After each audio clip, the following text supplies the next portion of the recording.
अगर ये वीडियो आपको पसंद आया है तो लाइक करना और शेयर करना मत भूलें। सब्सक्राइब करें गुड स्टार के यूट्यूब चैनल और फेसबुक पेज को। ऐसे ही लेटेस्ट वीडियो पाने के लिए बेल आइकन पर क्लिक करना मत भूलें।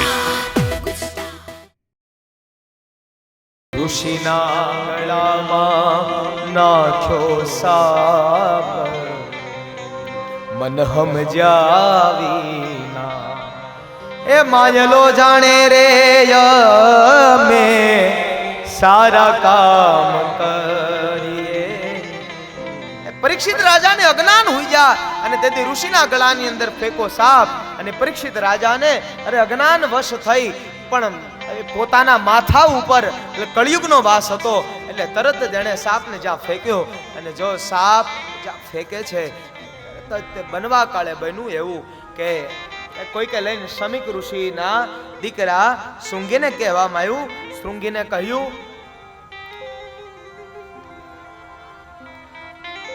અરે તમે અહીંયા કૌશિકી નદીના ધુનાની અંદર તમે ધુબાકા મારો છો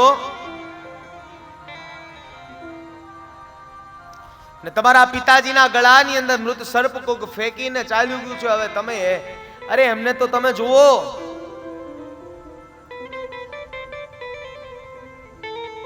તમે જુઓ તો ખરા,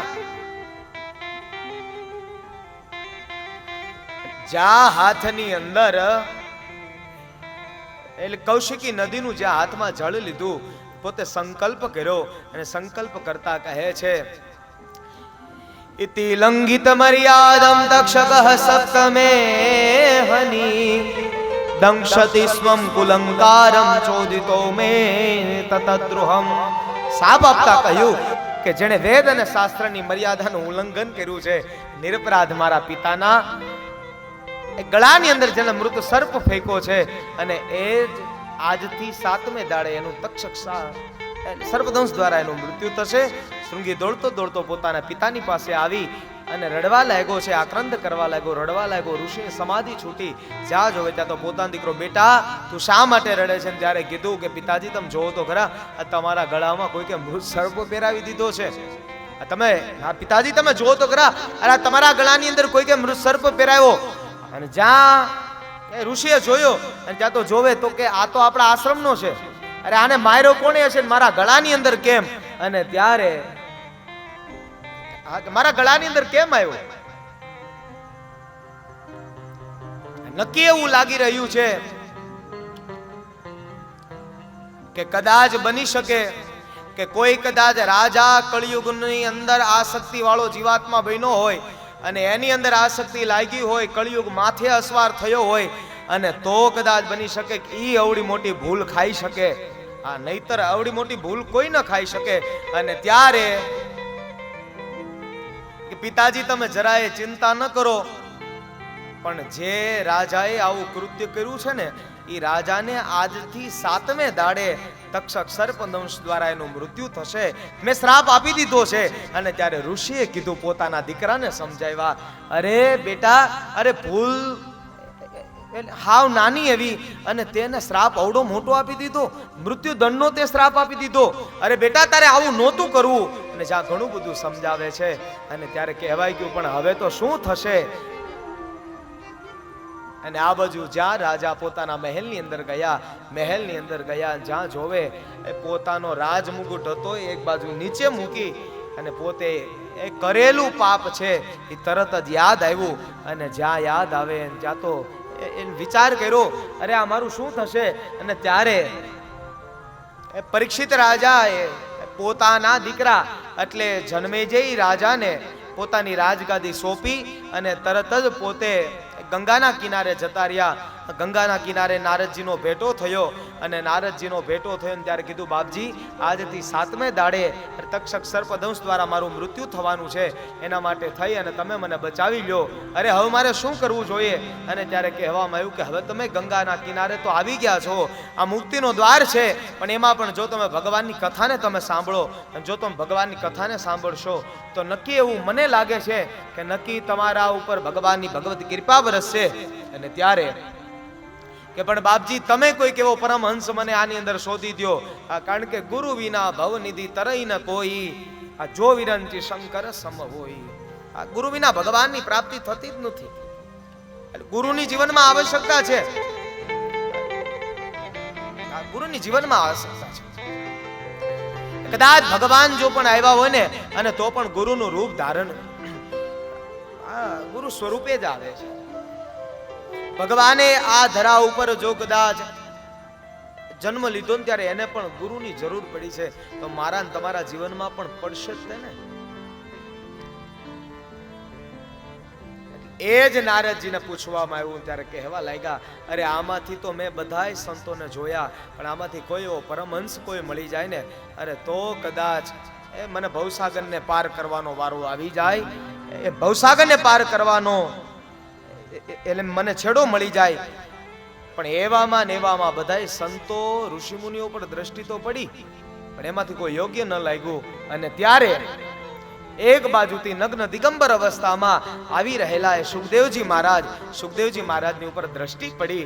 અને ત્યારે સુખદેવજી મહારાજની ઉપર દ્રષ્ટિ પડતાની સાથે નારદજીએ રાજા પરીક્ષિતને એટલું કહ્યું કે જો પરીક્ષિત, કે સામે જે જઈ રહ્યા છે ને જે મહારાજ, ઈ મહારાજનું નામ છે સુખદેવજી મહારાજ જો તને કથા સંભળાવે અને તો તારા ઉપર ભગવાનની ભગવદ પ્રાપ્તિ થાય. કોઈ સંશય નથી. ભગવાનની ભગવત પ્રાપ્તિ તને થઈ જાય. તો કે બાપજી તો એમને જ કહો ને મને કથા સંભળાવે.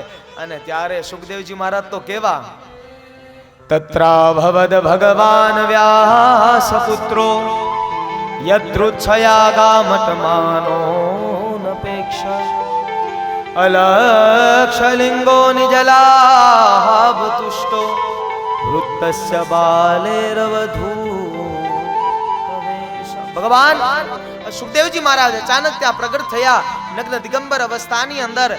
અરે ઉંમરની અંદર પણ કોઈ એને આકી નથી શકતું. 8 વર્ષના છે કે 16 વર્ષના છે, તો પણ છતાં નારદજી આવીને કહેવા લાગ્યા કે મહારાજ પેલો જે સામે રાજા ઉભો ને ઈ રાજનને આજથી 7મે દાડે તક્ષક નાગના સર્પદંશ દ્વારા એનું મૃત્યુ થવાનું છે, તો હવે તમે એને બચાવી લો ને મહારાજ. સુખદેવજી મહારાજે કીધું શ્રાપ એને લાગ્યો, ભૂલ એને કરી, મૃત્યુ એને છે, તેમાં મારે હું? વાત એ બરોબર છે ને.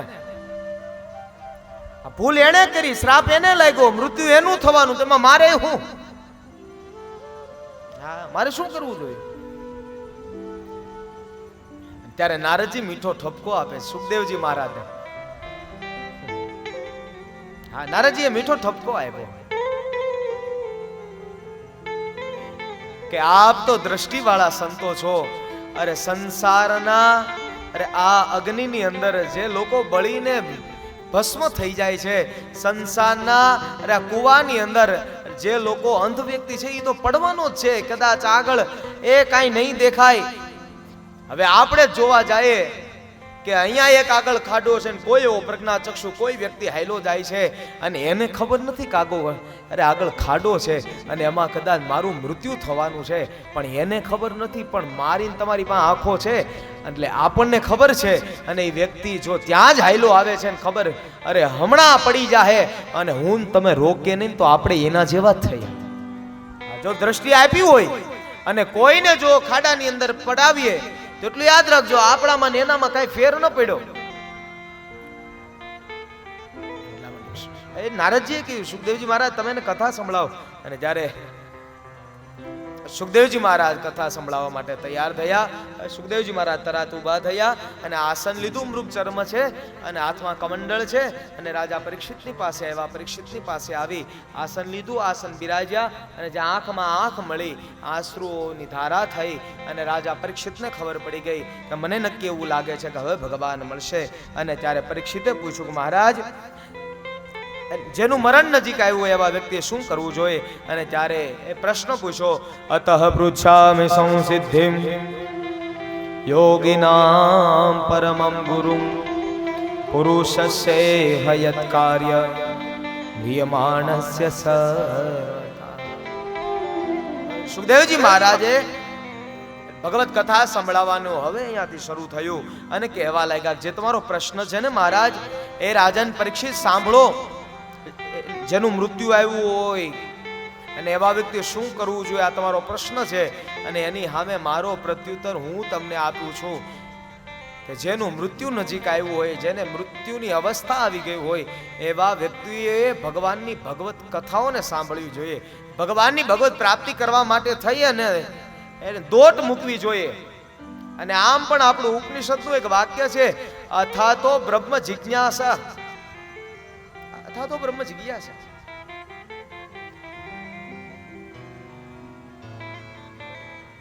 એટલે એ જ અહીંયા કહેવા માંગે છે કે જ્યારે જિજ્ઞાસુ જીવ કોઈ આવી જાય અને એને એમ તલપ લાગે કે મારે આમાંથી કઈ કથા મેળવવી છે, મારે કઈ કથાને સાંભળી લેવી છે, એટલે ત્યારે સુખદેવજી મહારાજ રાજા પરીક્ષિતને જેમ કહ્યું કે તમે કઈ ન કરો, મૃત્યુની જ્યારે અવસ્થા આવે ત્યારે તમે ભગવાનની ભગવત પ્રાપ્તિ માટે સાધનો પાછળ દોડો, ભગવાનની કથા માટે તમે દોડો. અને ત્યારે બીજા સ્કંદની અંદર લઈ જાય છે. આવો દ્વિતીય સ્કંદ એટલે સાધન લીલા. બીજા સ્કંદથી સુખદેવજી મહારાજે રાજા પરીક્ષિતને જ્ઞાનોપદેશની શરૂઆત કરી રહ્યા છે. અને ત્યારે સુખદેવજી મહારાજે અહીંયા એ વક્તવ્યનો પ્રારંભ કર્યો છે વકારથી.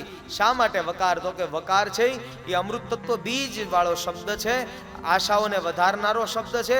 એટલા માટે કીધું વરિયાને શતે પ્રશ્ન કૃતો લોકહિતં નૃપ આત્મવિસમ્મત પુંસા શ્રોતવ્યાદિષુ પરઃ. સુખદેવજી મહારાજે વકારથી શરૂઆત કર્યો છે. વરિયાનેશતે પ્રશ્ન કૃતો લોકમ હિતમ નૃપ. અમૃત તત્વ બીજ વાળો શબ્દ છે જે આશાઓને વધારે છે. અને એવા પરીક્ષિત મહારાજને અહીંયા કહેવાનું શરૂ કરે. સુખદેવજી મહારાજે વાત માંડી, સાંભળો રાજન, જેનું મૃત્યુ નજીક આવ્યું હોય ને અને એવા વ્યક્તિઓને ત્યારે શું કરવું? તો કે ત્યારે ભગવત સાધનો માટે તત્પર રહેવું, ભગવત પ્રાપ્તિ માટે સાધનો માટે તત્પર રહેવું જોઈએ. ભગવાનનું નામ એને લેવું જોઈએ, ઈશ્વરનું નામ પણ એને લેવું જોઈએ. ઘણા લોકો અમને પણ પૂછતા હોય કે દાદા, અરે તમે લઈને કીધું તો ખરા કે પરીક્ષિત રાજાને તો ખબર હતી કે આજથી 7મે દાડે એનું મૃત્યુ છે, આપણને એ કોઈને ખબર નથી કે આપણું મૃત્યુ ક્યારે છે. તો આના માટેની મારી તમારી પાસે તૈયારી હું? અહીંયાથી હરિદ્વાર ઘણા બધા લોકો કથા કરાવવા જાય હે ને, તો એના માટે ત્યારે ઓલા બધા અમારા જોડે ઘણી વાર હોય અને એ બધા એમ કે દાદા તમે અમારી હારે આવો. એટલે ક્યારેક અમે હારે જાય ને એટલે પછી આપણે એને પૂછીએ કે આ બધું તમે લઈને આવ્યા છો ને? ટ્રેનમાં પોતાના બ્લેન્કેટ કાઢે, ટ્રેનમાં પોતાના ઓશિકાઓ કાઢે. એટલે આપણે એને પૂછવાનું કે આ બધું તમે લઈને આવ્યા? કે હા દાદા, આ બ્લેન્કેટ ને ઓશિકા વિના રાત્રે મને નીંદર ન આવે. જો તો ખરા, એ ઓશિકા બ્લેન્કેટ વિના જો નીંદરું ન આવતી હોય. એટલે અહીંયા તો આપણે હેઠનું કર્યું છે અને વેઠનું કર્યું છે. હવે થોડુંક ઠેકની માટેનું તો કંઈક કરતા જઈએ. ઠેકનું માટેનું એટલે કાંઈક એવું કરતા જાય.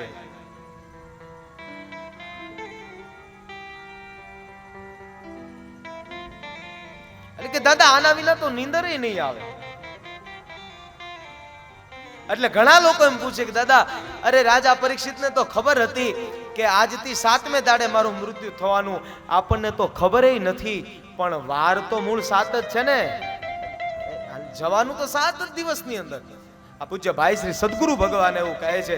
અને ક્યારેક ક્યારેક ઈ પોતાના બાલ્ય અવસ્થાની જ્યારે વાત કરતા હોય અને ત્યારે ઈ પણ ગાય, રવિ પછી તો સોમ છે, ત્રીજો મંગળવાર, ચોથો બુધ ગુરુ પાંચમો, છઠ્ઠો શુક્રવાર, શનિવાર તે 7મો, છેલ્લો વાર ગણાય. આમ કરીએ અઠવાડિયું 7 વારનું, આમ કરીએ અઠવાડિયું 7 વારનું થાય. અરે જવાનું વાર તો 7 ને. એટલે કોઈએ લઈ અને કબીરજીને પૂછ્યું, અરે કબીરજી वो अगर ये वीडियो आपको पसंद आया है तो लाइक करना और शेयर करना मत भूलें।